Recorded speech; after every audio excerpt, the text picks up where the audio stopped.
Okay, so magsitayo ang lahat para sa ating panalangin. Althea, pangunahan mo ang ating panalangin.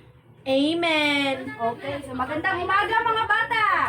Magandang umaga, Binibining Rachel May. So bago kayo umupo, punutin mo muna ang inyong mga basura sa ilalim ng upuan. Okay, so may lumiban ba sa ating klase ngayon? May lumiban ba sa ating klase ngayon mga bata? Wala po, teacher. Okay, so pero bago muna tayo pumunta sa ating diskusyon ngayon, meron tayo ditong mga alituntunin. So pakibasa. Tuntunin, umupo ng maayos, kinig ng mabuti, sumunod sa panuto, itaas ang kamay kung gustong sumagot, makinig sa grupo at makilahok. Naiintindihan niyo ba ang ating mga alituntunin mga bata? Opo, teacher. Maasahan ko ba kayo dyan hanggang sa huli,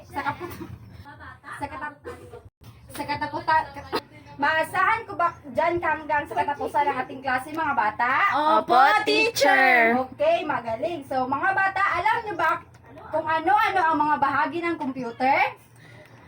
Opo, teacher. Okay, magbigay kayo ng mga halimbawa ng computer. Teacher, Okay, Rona May? mouse teacher, Ano pa? keyboard, Okay, very good. So, bigyan natin ng 3 bagsak si Rona May.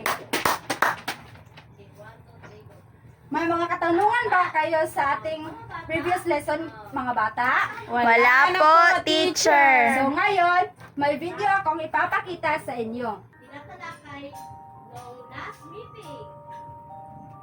Magaling!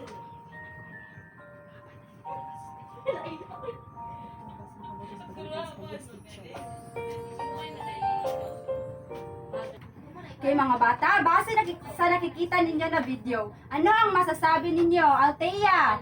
Teacher, ito po ay ligtas na paggamit ng computer. Okay, magaling. So ngayon, hahatiin ko kayo sa 3 pangkat. Unang pangkat, pangalawang pangkat, at pangatlong pangkat. So bago ko ibigay sa inyo ang ating aktibidad, basahin muna natin ang ating criteria. Criteria: creativity 15 points, presentation 20 points, yells 15 points, total of 50 points. Okay, tapos na ba mga bata? Opo, teacher. Okay, so mauna ang unang pangkat. Magandang hapon sa lahat. So, ang amin po ay keyboard. Okay, may Okay, bigyan natin ng tatlong bagsak ang unang pangkat. 1, 2, 3. Okay, ang pangalawang pangkat. So, ang amin naman po ay mouse. Okay, very good.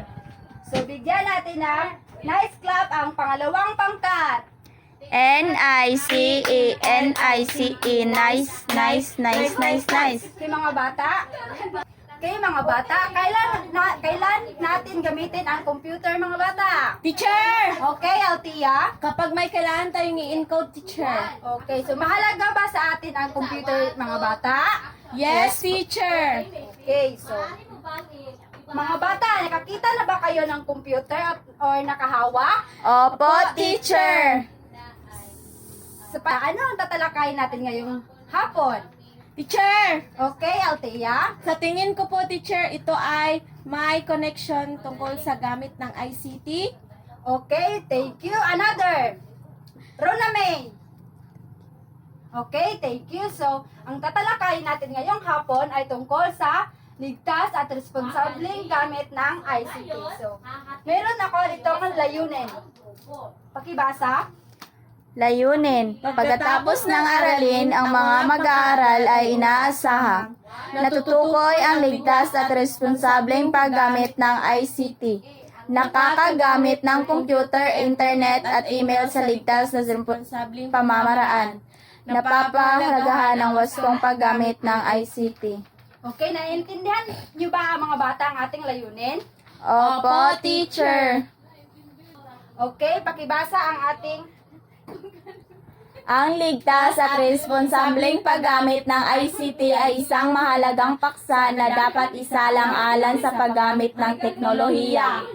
Okay, so ito ay ang responsableng gamit ng ICT, magagamit din natin ito sa komunikasyon. So, mas napapadali nito ang komunikasyon, nakakausap at nakakakomunika pa rin ang bawat isa kahit saan man sa mundo. Next is, mas mapapadali ang komunikasyon at mas mapapabilis dahil ito ay natatanggap na kaagad. So, next is, magagamit din natin ito sa pag-aaral. So, mapapadali ang pag-aaral sa tulong ng internet at computer. So, sa inyo mga bata, nakakatulong ba ito sa inyong pag-aaral? Opo, teacher. Okay. So, mas madali na hanapin ang mga topics. Mas napapadali ang paghahanap ng mga aralin. So, nakakatulong ito sa ating pag-aaral, ang ICT o computer. So, next is, ang paggamit ng ICT or computer, laptop, magagamit din ito sa ating pang-araw-araw na buhay. So, ito ay nagsisilbing libangan. Next is, napapadali sa negosyo at paghahanap buhay ng mga tao. So, mga bata, naiintindihan niyo ba ang ating talakayin ngayong hapon? Opo, teacher. Okay. Dahil may natutunan kayo, may tatawagin akong mag-aaral na pumunta dito sa harap upang i-demonstrate kung paano gamitin at ligtas ang responsableng paggamit ng ICT. Okay, Althea? Please Teacher. come here in front and demonstrate kung paano natin gamitin ang computer. Paano mag-turn on? Ayan, teacher. Okay, magaling ang pag-turn off. Ito, Mga teacher. bata, bago tayo magsimula sa ating mga alituntunin, meron muna tayong Okay, ang pag-turn on again. Okay, salamat. Dahil naiintindihan niyo ang ating diskusyon, bigyan natin ng wow clap si Althea. 1, 2, 3, 1, 2, 3, wow! So sa panahon ngayon, bakit kailangan nating malaman kung paano gumamit ang computer? Rona May. Ako po, teacher. Okay, Rona May. Upang mapapadali ang mga research at magamit rin ito sa online class. At sa panahon ngayon, more on technology users na. Okay, so bigyan natin ng 3 bagsak si Rona May. 1, 2, 3. Ngayon, kumuha kayo ng 1/4 sheet of paper at sagutin nyo ito. Sagutan. halimbawa, leksyon ng Ibigyan ko lamang kayo ng 3 minuto. Okay, tapos na ba kayo? Opo, teacher. Okay, who got perfect? Teacher. 4, Ma'am. 3, Ako, teacher. 1. Okay, magaling. So ngayon, ang durian may takdang aralin tayo. So, pakibasa ng panuto. Gumuhit ng isang larawan na bahagi ng ICT at idikit sa inyong kwaderno sa EPP. Naiintindihan niyo ba ang ating takdang aralin, mga bata? Opo, teacher. At yun lang, maraming salamat. Alam at maraming salamat ng Rachel May. Mabuhay!